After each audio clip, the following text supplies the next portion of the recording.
All right, everyone, we are live celebrating the launch of the Add1Challenge 29. Today with me, I have Brian. Say hello, Brian. Hey. And I also have Eric. He is joining us. Hey, everybody. So, yeah, we're going to go ahead and chat all things Add1Challenge. If you have any questions for us, you can leave them in the comments on Facebook or on YouTube. Either is fine, and we'll be more than happy to answer them. And in the meantime, we're just going to chat about the Add1Challenge, about any of Eric's questions since he's on with us. And if any of you want to join us, the link is also available to you in the comments on Facebook and YouTube. So you're more than welcome to join us a little bit late. We'd be happy to have you. Great. Well, let's start with Eric. What's up, Eric? Where you from? What language you're learning? Why you're learning the language? Okay. Yeah. So my name is Eric. I live in the U.S. I live in Virginia, about 2 hours from Washington D.C., the capital. So this. So this time I'm learning French. I already speak some French, but I'm pretty lazy about it, and I'm not really happy with where I am with it. And I'm hoping this will hold me accountable, and I think it will.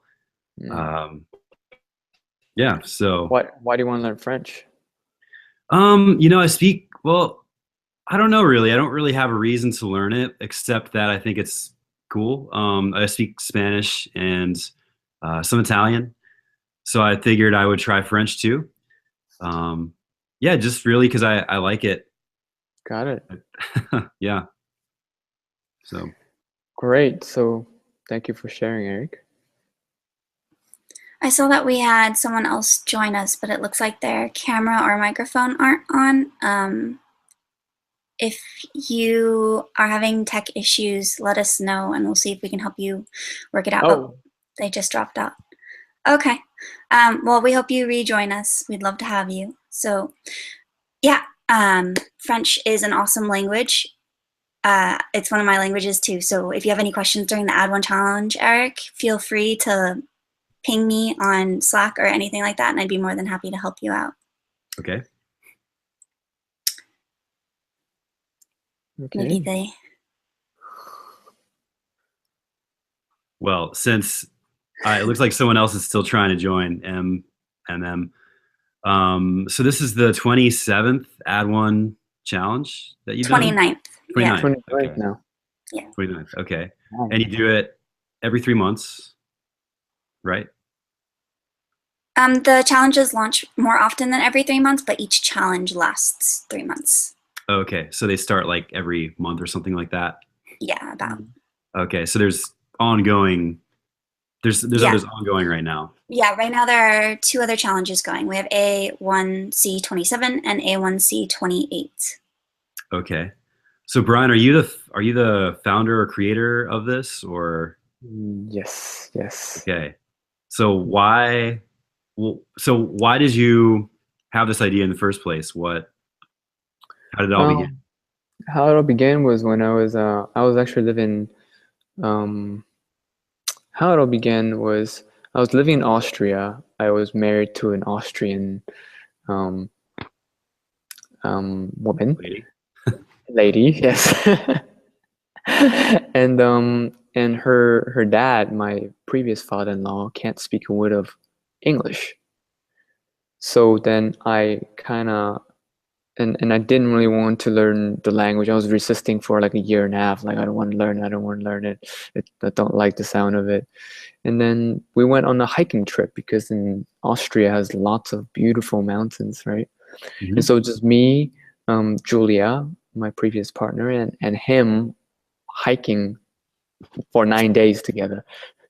And the whole time he never pushed me, he never making me speak German, like, you should learn German, or just really grateful and really like graceful and really like, and I was really, at the end of the trip I felt really appreciated by the way that he treated me, so I wanted to actually internally want to learn German to speak with him. And then I was doing some research, and one of the things that I came across was actually Fluent 3 months, and another blog called Hack the System, and has like a 90-day kind of layout. And to learn a language. And so I thought, okay, I'm gonna hold a 15-minute. So I actually told him, I said, okay, I'm gonna hold a 15-minute conversation with you in 90 days. And he just looked at me very straight, and he grabbed the calendar, he flipped it like 3 times, and he circled and threw a cross there. Okay. Yeah, so that's how I started with the Add1Challenge myself, and then I documented the whole thing on YouTube, and I actually was able to have my first ever conversation with him 90 Okay. days later. That's And how it all got started. You spoke zero or very little German? Zero. I didn't speak any German, and I just basically learned it to speak with him. Okay. And throughout the 90 days, I was actually posting in Fluent 3 Months forum, and there's another guy, his name is Byron John, and he was learning Mandarin, and I was getting so inspired by his update, and kept me going through the 90 days. And then at the end of the 90 days, I thought, hey, I wrote him a message, and I said, thank you so much, Brian John. You know, I don't know if I can make it if it wasn't for your inspiring update learning Mandarin. And then he wrote me right back. He said, what are you talking about? I was reading your update, Brian. So you had no idea each other were doing this? No, I had no idea. He has no idea that I was being inspired by him, and Right. and vice versa, basically. So that's when I had the idea, wouldn't it be awesome we actually all learn together and support each other on this journey, and actually shoot and aim for the same goal, having that 15-minute conversation with a native speaker in 90 days. And that's how Add1Challenge was born. Okay. And you said that was 8 years ago? 3 years ago. 3 years ago. Oh, 3 years. 3 years. Okay. 3 years ago. I actually followed your original challenge when you were documenting it and sharing the videos. Yeah. I was like, wow, this is amazing. This is really cool. I like that you were going to clean his toilets. Yeah. One of the punishment was if I weren't able to hold a 15-minute conversation, I was going to clean his toilet for, I don't know, a month or a week or something horrible that I would never do. Okay. Yeah.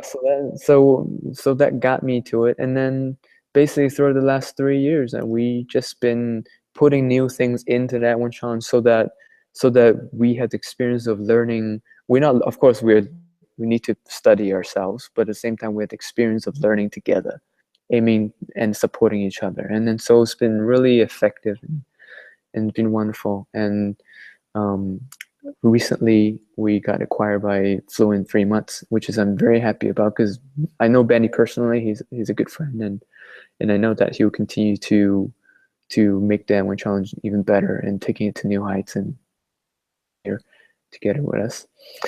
Yeah, so that's the story of the Add1Challenge. Okay. Yeah, I was going to ask about that. What connection is there to Fluent in 3 Months? Because I wasn't sure if it was. But anyway, you said that Benny acquired the Add1Challenge.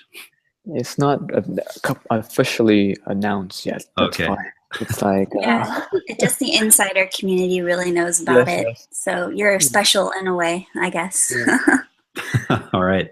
Well, you are special. You are special, not in a way, but I mean, as far as being one of the first to kind of try out the Add1Challenge as a part of Fluent in 3 Months. Yes. So Eric, it's really about people who are learning. So I can talk about the Add1Challenge all day, but it's more really about you and people who are in this Add1Challenge, Add1Challenge 29, because you'll be walking this language learning journey in the next 90 days with everybody else who are in the Add1Challenge 29, right? So I'd just like to ask, why don't you say a little bit, since we were just here talking, what had you been inspired into? You said you speak Spanish too. What had you been inspired to learning languages? Well, I think like a lot of Americans, so I took Spanish classes in school growing up for a long time, like probably 10 years or more.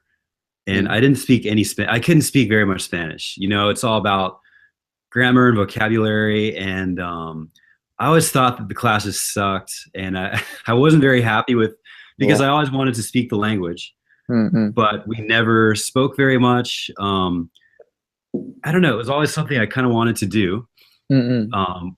And then I eventually just got fed up with like I guess my lack of results from classes that I'd taken in school, and I just sort of let Spanish go. Didn't really have any interest in speaking it or anything like that. And I remember one day I went to eat lunch at a Mexican restaurant, and the waiter in Spanish asked me, "How are you doing?" And it was Mm. like a reaction. If someone asked you, "How are you doing?" This is the response. So I said, "Muy bien." And all of a sudden, it was like, "Oh, I need to really learn Spanish once and for all." And I think that was like, I don't know, 3.5 years ago now. Mm. So I basically took it upon myself to practice more. I mean, at least in the U.S., there are a lot of opportunities to speak Spanish. Mm. With I had Spanish coworkers. There's Mexican or other Latin American restaurants, for example, all over the place. So the opportunity is there. It's just that we're really lazy about it. So anyway, I got to a fairly high level of Spanish, and then it's kind of a long story, but I lived in Italy for like a year and a half. So I speak Italian as well, and no, I just wanted to try another. Basically, my dad speaks French, and I always thought it was something interesting, but Mm. never had attempted to do anything about it until like New Year's this year. It was my Mm. resolution in 2017 to try to learn French, and Mm. like I'm sure you can probably comment on, learn French is sort of an ambiguous goal. It Mm. doesn't mean what does learn French mean? It's not like you hit the finish Mm. line and then Mm. you just speak the language and you Mm. understand it. But I think one thing that I liked about this was that it's so first of all, it's a finite period of time, and Mm. it's measurable. Like the goal is to have a 15-minute conversation with a native speaker. And Mm. actually, I think I'm probably already at that level. But like I said, this would keep me. I thought this would keep me accountable. Mm. Having first of all paying for it. Mm. Second of all, having other people involved as well, Mm. and extra support, either formally or informally. Um, Great. so so that's what interests me in it. Awesome.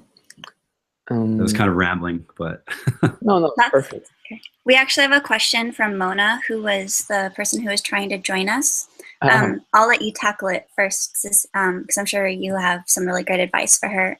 She asked, I neglected my Turkish while doing Add1Challenge for Japanese, so how do I revive a dormant language and maintain both? She's from Add1Challenge 26. Oh, I see. Well, it's what you can do is maybe once a week, and you can. So she's learning Turkish, or which one was it? She's She learning. just did Japanese as a part of the 26th challenge, and she neglected Turkish while that Turkish. challenge was going on. So she's wondering how to kind of take back up the two and maintain them now at this point and kind of revive her Turkish after having intensively studied Japanese. Ah, I see. I see. I see. Ah, I see. I know. I know who it is now. Yeah. I mean, the only way to do is to practice, and and especially if I'm not so sure if it's a brand new like if she started from zero. Um, but if it's a new language that you're learning, it's quite new, right? Just so I think it just finished that one challenge, number 20. I think she also posted a day 90 video. Um, so if she don't continue, it's very easily to be gone, right? The Japanese that she learned last 3 months. So it's just really, I think everyone's different to revive it, or because there's a balance, right? If you just kind of, some people want to do it of like doing it right after each other, so it's completely opposite from each other, so that you kind of have to like formulate it in your brain. Or if some people, I've also heard other advice of like, just do one week, and then maybe the other one another week, and then like, so it's really, I think it's really personal with what works for you. But nevertheless, you need to practice.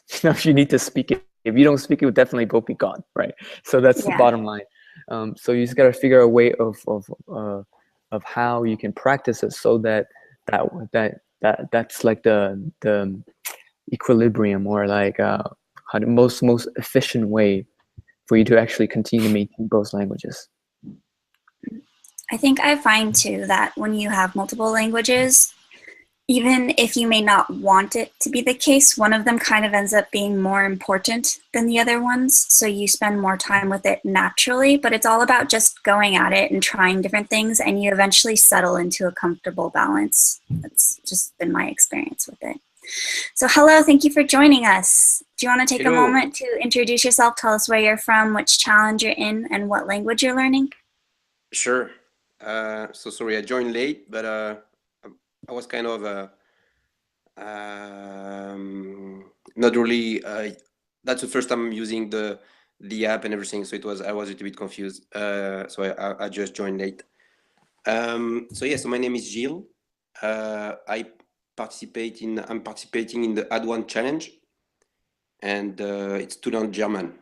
I don't speak German at all, so and from my job, for my work, I need to speak German. So I like to learn that German, as simple as that. And you're in the 29th challenge, correct? The one that's just starting? I guess. Yes. I don't know. I don't even know. I guess. I don't know. So I kind of received the first emails, and I'm kind of receiving the process. So I will just follow it. But yeah, I guess, yeah, that's maybe the one. I don't know. Yeah. Where are you from? Okay, so that's about it. So I don't know if you have any question. I'm just here more to listen and to learn. That's the very first time I'm using this. But no, that looks pretty. I joined because a friend of mine recommended me to get registered and follow the challenge, the 90 days challenge, fluent in 3 months. And she's very happy with the this group and the way it's set up. So I was like, okay, let's just give them a try and see how it works, and if I can speak at least German, because so far I don't know, I speak maybe I know a couple of words, that's it. But yeah, that would be pretty cool if I can have a kind of a discussion, a 15-minute discussion. That would be great. So I'll try. I'll see how it goes. I'll see how it goes. Great. And Awesome. yeah, that's about it. I don't know if you have what else, if you have any question or. Well, if you have any questions for us too, you can feel free to ask us as well. It's a great opportunity for you to do that. So yeah. For you guys, I don't know, that's only 4 of us on the call right now, right? Yes. So for you guys, that's the first time. I mean, and Shannon, sorry, apologize, but I think you are the one kind of managing the group and the I don't know how you present yourself as a teacher, as just a guide, or you kind of helping us, right? Yeah. So Brian is he's the one who founded the Add1Challenge. So he's like the big guy right here with us today. Oh, that's you. Okay. All right.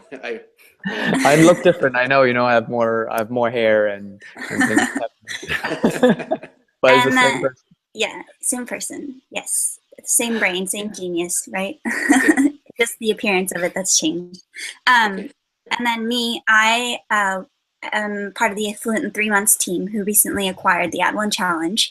And my role is called Encourager. So I am more than happy to help you find resources, to help you discover new learning methods. If you have any questions about language learning in general or the Add1Challenge, it's my role to help you work through them and figure things out.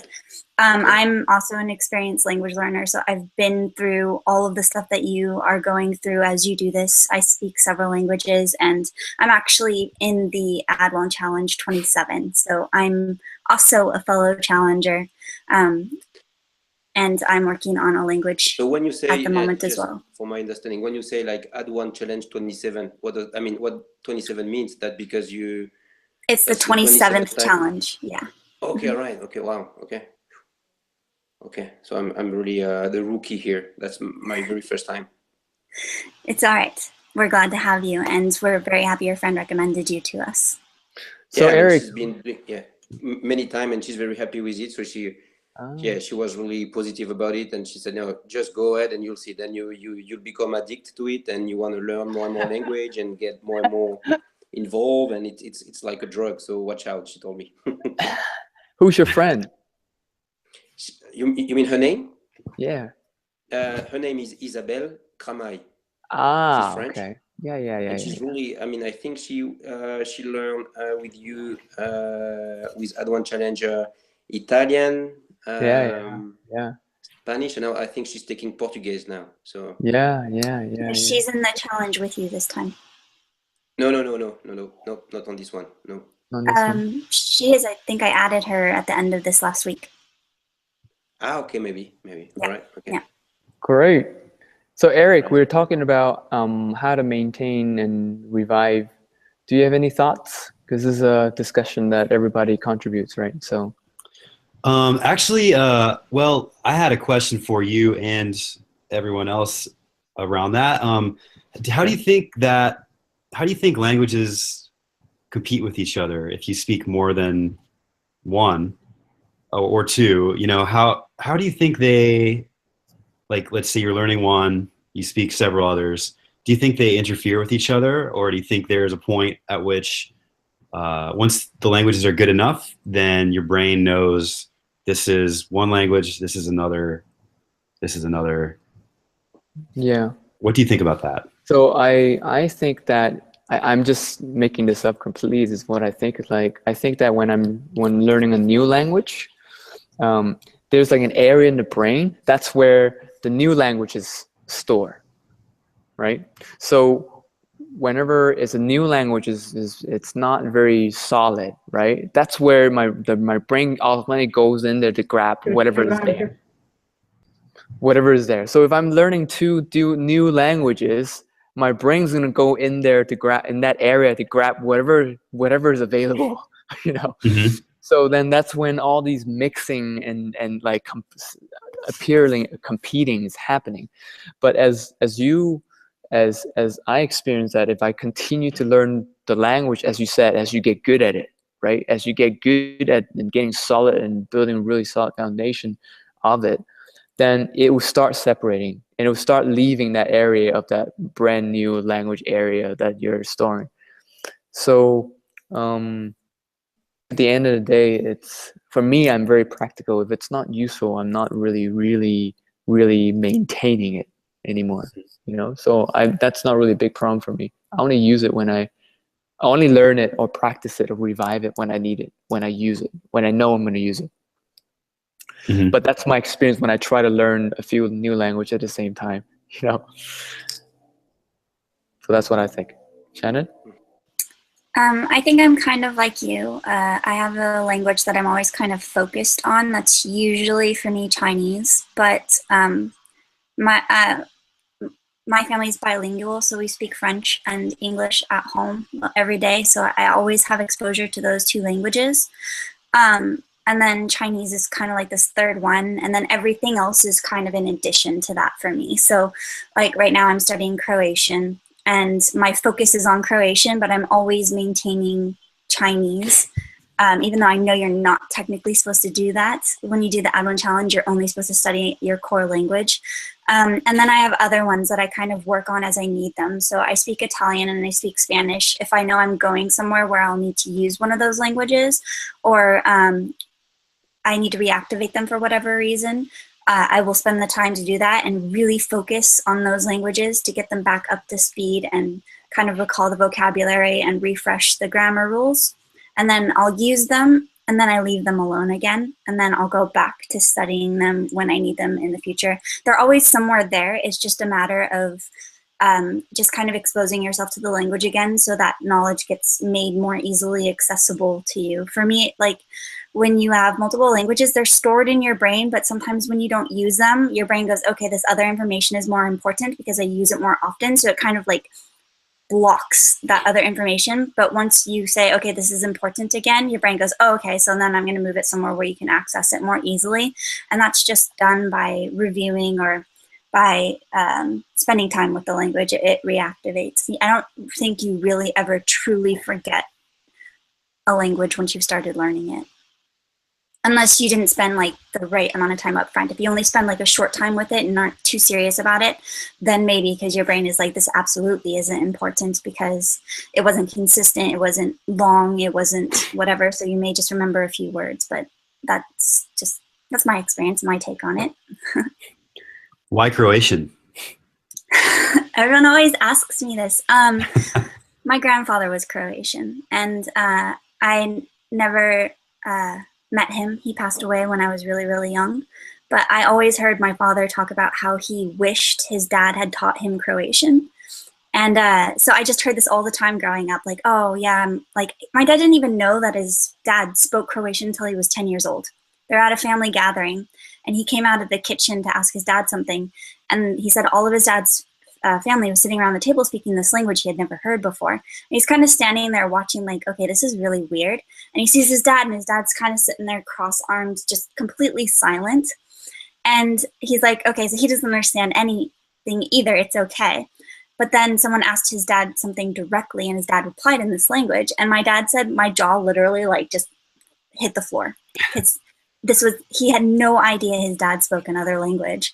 And so then like he just always told me that he wished his dad had taught it, because then he could have learned Russian, because he really wanted to learn Russian, and it's kind of similar. And I guess just always hearing that kind of made me want to learn it, because my dad missed out on having that chance. And so it's also a way for me to connect with my grandfather in a way, even though I never really got to meet him. So that's why. Mm-hmm. And my stepson is Serbian, and they're mutually intelligible languages. So okay. Yeah. So this one, I guess, is maybe more for Brian. So let's say in a perfect world, people do the Add1Challenge, and they have a 15-minute conversation with a native speaker in some language. What if they did another 3 months, like, did another 3 months in that language? What would you expect the outcome to be, like 30-minute conversation or something like that? Have you thought about that? If people, it's really, see the Add1Challenge, it's how kind of, is it Gil's, right?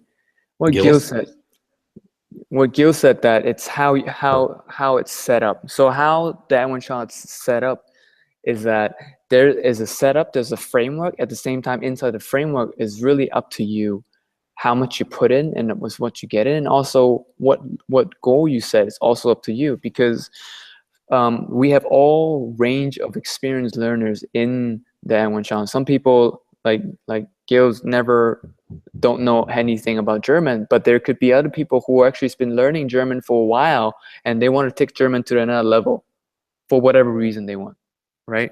So we have people who would do, when people do all kinds of things, they would join for 3 months and they can hold a 15-minute conversation.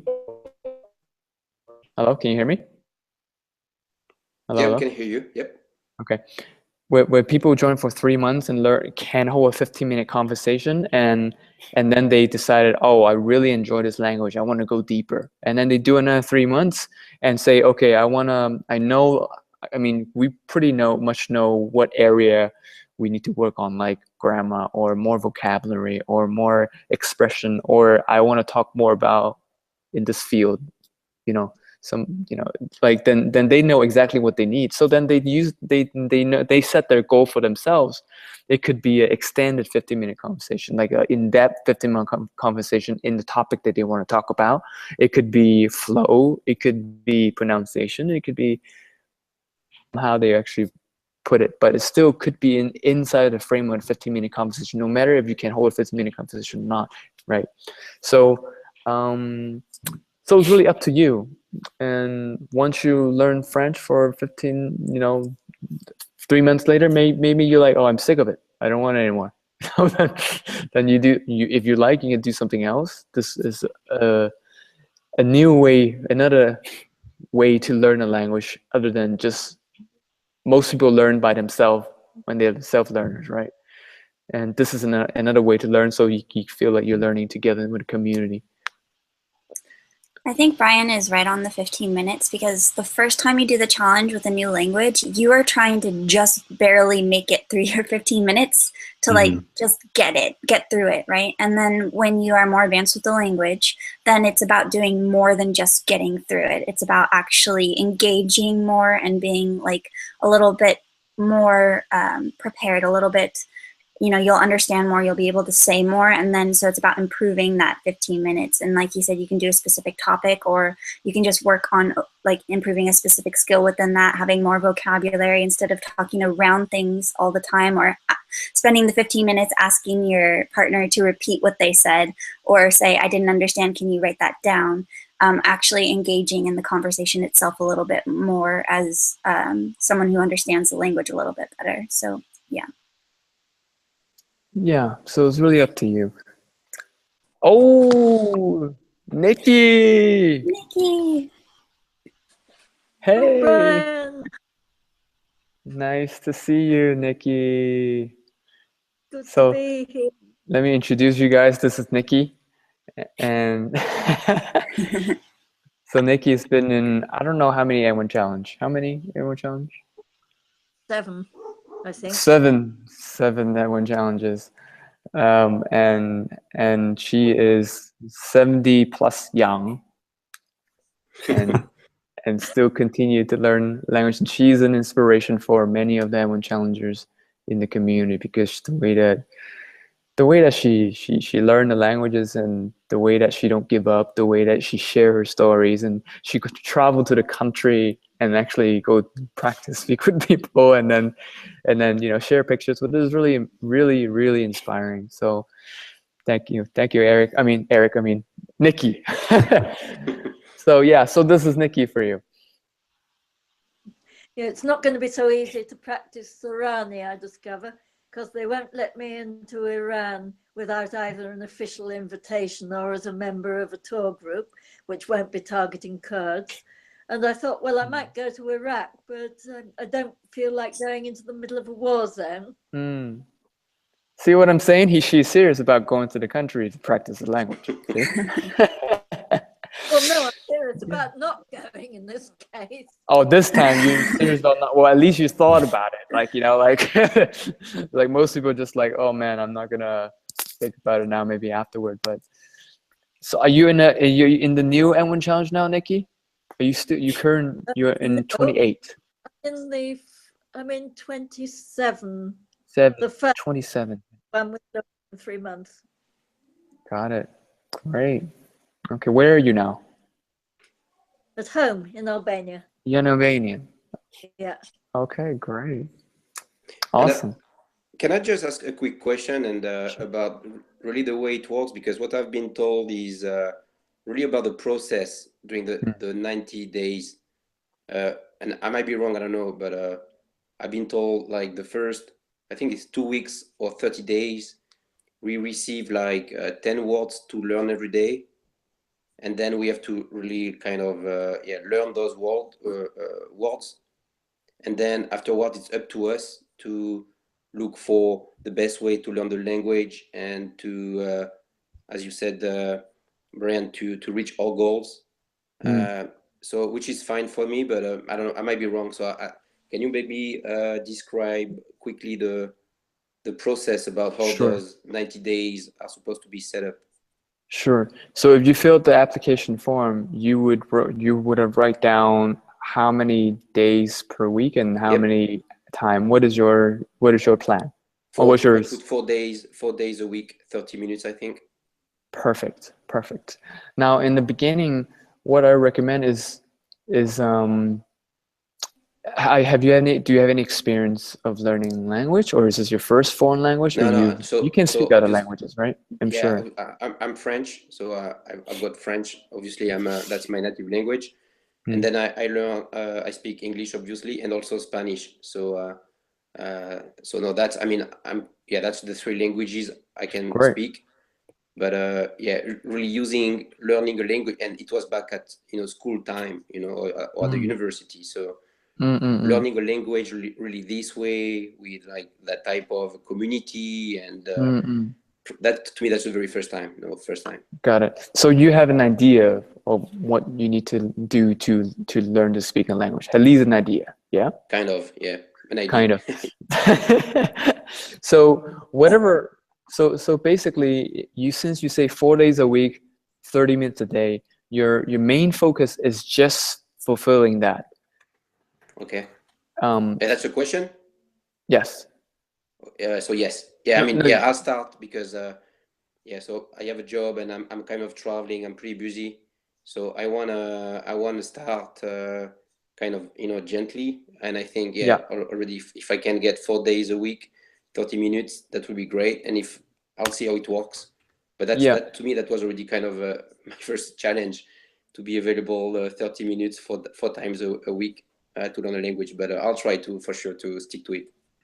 Exactly. So you can also break that 30 minutes into 15 minutes. There are many ways to do it. It's that 30 minutes is really up to you, or whatever works for you during your day. The most important thing is you fulfill those 30 minutes 4 days a week.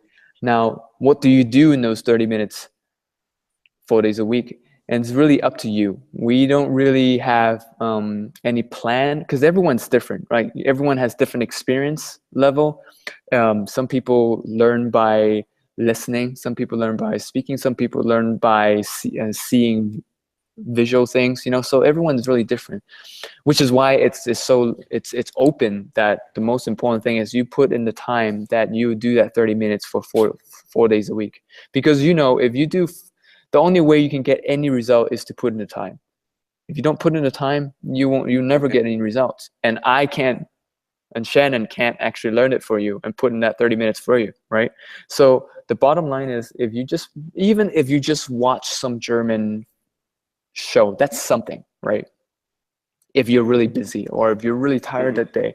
That's why it's always good to have different kind of things to play with when you learn a language. You can have I have YouTube videos. You have a course. There's plenty of free materials. German, especially German's a popular language. Unlike Nikki, she never has materials with the language that she picks. You do now. You have your materials. Yeah, I've got good materials for good. and Oh, well, after 7-9 challenges, she built up good materials. It wasn't like this in the beginning. So with German, you have plenty of materials out there already. So it's really up to figuring out what works for you, how you can use that 30 minutes to maximize something that work for you, and you're the only one who can figure that out and what works for you. And so you experiment.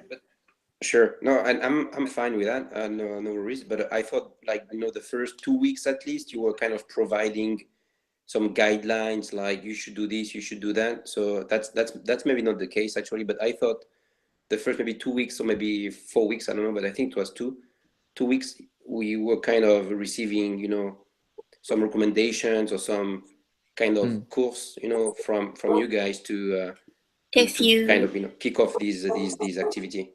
If you need that, I'm more than happy to provide that to you. Just send me a private message on Slack and I can help you work out something.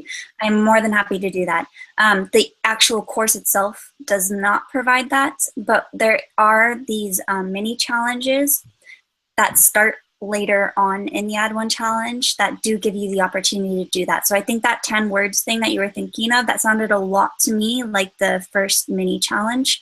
They're actually phrases, not necessarily words. But if you do need more guidance getting started, I am more than happy to help you with that. Yeah, I think you're right. That was phrases. Okay, all right. Yeah, I'll send you just a quick message and follow this up. Okay, great. Right. I have a question for Dick. Which is sorry. Yes, Nikki. Glossika is free to sort of have a taster up to 1,000 repetitions, so it might be worth seeing what they've got for German. Glossika. Yes, Eric, you have a question for Nikki? Oh yeah, I have a question for Nikki. So this is your 7th challenge. So why have you done it 7 times? What do you think is so good about this system, or why do you like it so much? Well, partly the system works for me, although I did that for Hungarian without doing a challenge. I think in the past it's been the community. The support from the community. Okay, so what are some of the languages you've done so far?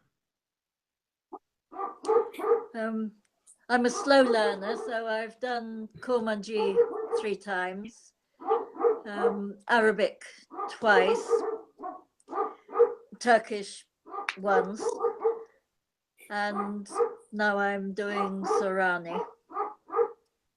What did you say first? Kormanji? Okay, well, I don't know what that is. Where is that spoken? It's the main Kurdish dialect that is spoken by Kurds in Turkey and parts of Syria and Iraq. Okay. So is that close to Arabic, or? No. No. But oh, okay.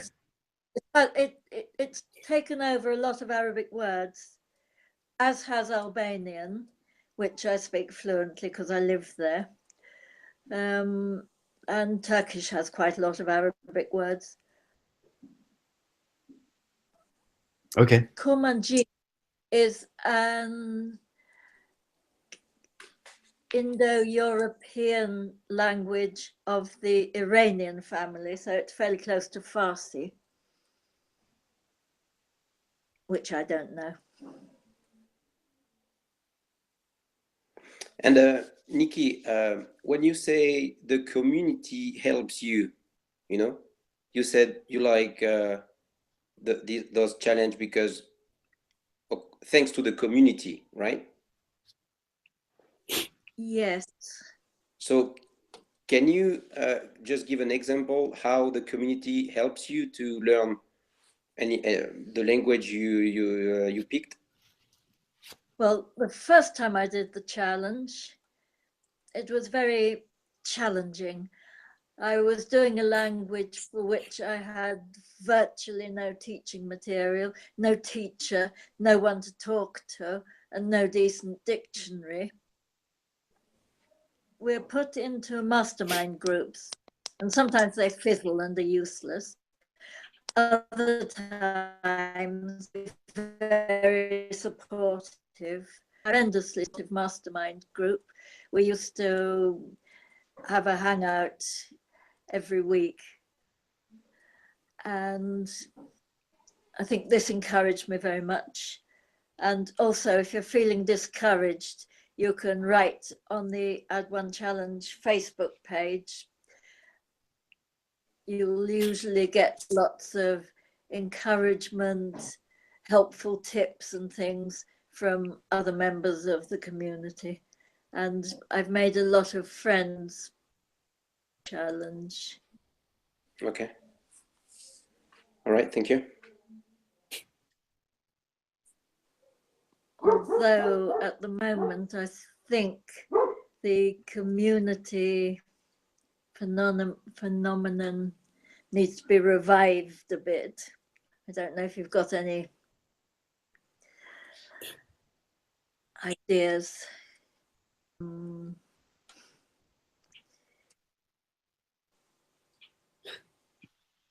Yeah, when we do the official announcement, we plan on definitely tackling all of that, and that's coming really soon. So, yeah, great.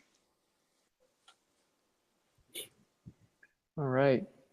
So we come into an hour, so we should wrap this up.